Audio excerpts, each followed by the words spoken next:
ध्यान से सुनो, मैं जो कह रहा हूँ वो कोई अंधविश्वास नहीं है और न ही किसी लालच की बात है। ओशो कहता है धन बाहर से नहीं आता, धन उस चेतना का परिणाम है जो देना जानता है। लेकिन मनुष्य अजीब है, वो चाहता है बिना बदले सब कुछ मिले, बिना पिघले कुछ बरसे।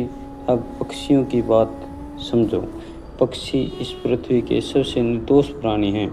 उनके पास न बैंक बैलेंस है, न उनके पास भविष्य की चिंता है, और फिर भी वे कभी भूखे नहीं मरते, क्योंकि वे विश्वास पे जीते हैं। जब तुम पक्षियों को कुछ देते हो, असल में तुम प्रकृति को संकेत देते हो कि मैं अभाव में नहीं हूँ। और प्रकृति अभाव की भाषा नहीं समझती, वो केवल भाव समझती है। अब पहली चीज़, अनाज, चावल, बाजरा, गेहूं के दाने।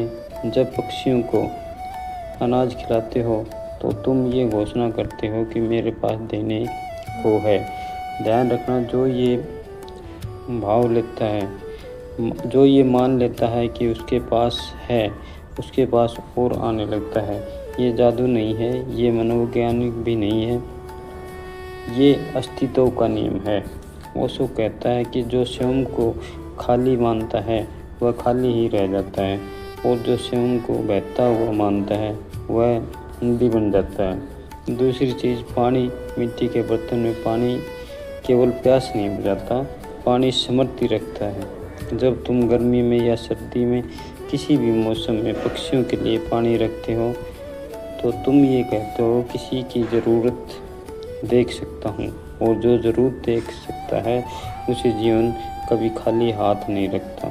ध्यान रखना, धन केवल नोट नहीं है, धन सुविधा का प्रभाव है। अब सवाल ये है, कहाँ रखें अनाज और पानी? घर की छत पर या बालकनी में या आंगन में? ऐसी जगह रखें जहाँ सूर्य की रोशनी आती हो, क्योंकि सूर्य ऊर्जा का द्वार है।